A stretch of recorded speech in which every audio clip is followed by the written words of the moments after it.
By taking somebody's name ಯಾರಿಗೆ benefit ಆಗ್ತಾ ಇದೆ. ಸೊ ಅದಕ್ಕೆ ಸ್ವಲ್ಪ ಬಿಜೆಪಿ ಮುಖಂಡರಲ್ಲಿ ಕೂಡ ಮನವಿ ಮಾಡಿಕೊಳ್ತೀನಿ, ಸ್ವಲ್ಪ ಸಮಾಧಾನವಾಗಿರ್ರಿ.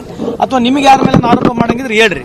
ನೀವು ಆಗಲೆಲ್ಲ ಸರ್ಕಾರಕ್ಕೆ ಹೆಸರು ಹೇಳಿದ್ರೆ ಎಲ್ಲಿಂದ ಹೇಳ್ಬೇಕು? ಸರ್ಕಾರ ಕೂಡ ತನಿಖೆ ಆಗಿದೆ, ತನಿಖೆದ ಆಧಾರದ ಮೇಲೆ ತಾನೇ ಹೆಸರುಗಳು ಹೇಳ್ಬೋದು. ಅದಕ್ಕೆ ಮುಂಚೆ ಹೆಂಗೆ ಹೇಳಕ್ ಬರುತ್ತೆ? ಯಾರು ಇನ್ವಾಲ್ವ್ ಇದಾರೆ ಯಾರಿಲ್ಲ, as long as the investigation does not takes place completely, ಯಾರ ಹೆಸರು ಹೇಳಕ್ಕೂ ಬರೋದಿಲ್ಲ. ಈಗ ಈ ಪ್ರೋಟೋಕಾಲ್ ಉಲ್ಲಂಘನೆ ಆಗ್ತಾ ಇದೆ ಅನ್ನುವಂಥದ್ದು ಸರ್ಕಾರಕ್ಕೆ ಗಮನಕ್ಕೆ ಬಂದಿರಲಿಲ್ವಾ? ಅಂದ್ರೆ ಈ ಪ್ರಕರಣ ಬಹಿರಂಗ ಆಗುವ ತನಕ ಈಗ ಈ ದೇಶದಲ್ಲಿ ಸ್ಕ್ಯಾಮ್ ಆಗಿ ಅವರಿಗೆ ಏನೂ ಬರೋದಿಲ್ಲ, ಗುರ್ತಾಗೋದಿಲ್ಲ.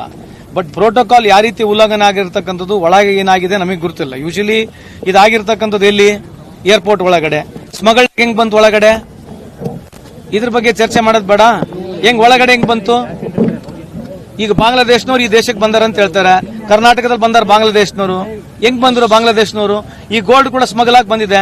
ಎಲ್ಲಿಂದ ಬಂತು gold? How did so much gold come from airport?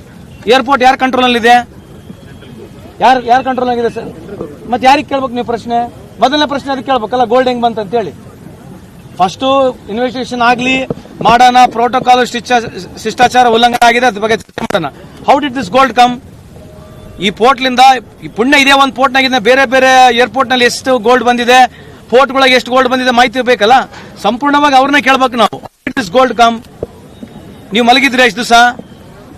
Airport authority ಅವರು ಇಂಡಿಯಾ ಏನ್ ಮಾಡ್ತಿದ್ರು? ಕಸ್ಟಮ್ಸ್ ಏನ್ ಮಾಡ್ತಾ ಇದ್ರು? ಯಾರ ಜವಾಬ್ದಾರಿ ಇದು? ಅದಕ್ಕೆ ಹೇಳ, ಸುಮ್ಮನೆ ಏನೋ ರಾಜಕೀಯವಾಗಿ ಟೀಕೆ ಮಾಡಕ್ ಹೋದ್ರೆ ಮತ್ತೆ ನಾವು ಕೂಡ ಹಿಂಗೆ ಮಾತಾಡಬೇಕಾಗತ್ತೆ. ಯಾವುದೇ ಒಂದು ಈ ತರ ವಿಷಯ ಗಂಭೀರವಾದಂತಹ ವಿಷಯಗಳು ಬಂದಾಗ ಇದು ಕೂಲಂಕುಷವಾಗಿ ಚರ್ಚೆ ಆಗ್ಬೇಕು. ಅದ್ರ ಜೊತೆಗೆ ಒಂದು ಏಜೆನ್ಸಿ ಯಾವ್ದು ಏಜೆನ್ಸಿ ಇದನ್ನ ಇನ್ವೆಸ್ಟಿಗೇಷನ್ ಮಾಡ್ತಾ ಇದ್ದಾರೆ, we should have some patience ಅಂತ ನಮ್ಮಲ್ಲಿ ಮನವಿ ಮಾಡ್ಕೊಳ್ತೀನಿ ಅವ್ರಿಗೆ. ಈಗ ಸಚಿವರ ಹೆಸರುಗಳು ಬಹಿರಂಗ ಮಾಡಬೇಕು. ಸರ್ಕಾರ ವಿಧಾನಸಭೆಯಲ್ಲಿ ಕೂಡ ಇದ್ರ ಬಗ್ಗೆ ಚರ್ಚೆ ನಡೆದಿದೆ. ಅದೇ ರೀ, ಈಗ ಅವರಿಗೆ ಮಾಹಿತಿ ಇದ್ರೆ ಯಾರು ಸಚಿವರು ಅಂತ ಅವರಿಗೆ ಮಾಹಿತಿ ಇದ್ರೆ ಅವರಿಗೆ ಬಹಿರಂಗ ಕೊಡ್ಲಿ. ಈಗ ಇನ್ವೆಸ್ಟಿಗೇಷನ್ ಚಾಲು ಆಗೈತೆ, ಅದೇ ಕೇಳ್ತಿರೋದಲ್ಲ. ಮತ್ತೆ ನೀವ್ ಹೇಳ್ರಿ, ಯಾರು ನಿಮ್ ಸಚಿವರು ಭಾಗಿಯಾಗಿದ್ದಾರೆ? ಕೇಂದ್ರದ ಯಾವ್ದಾದ್ರು ಸಚಿವರು ಭಾಗಿಯಾಗಿದ್ದಾರೆ ಗೋಲ್ಡ್ ಸ್ಮಗ್ಲಿಂಗ್ ಅಂದ್ರೆ?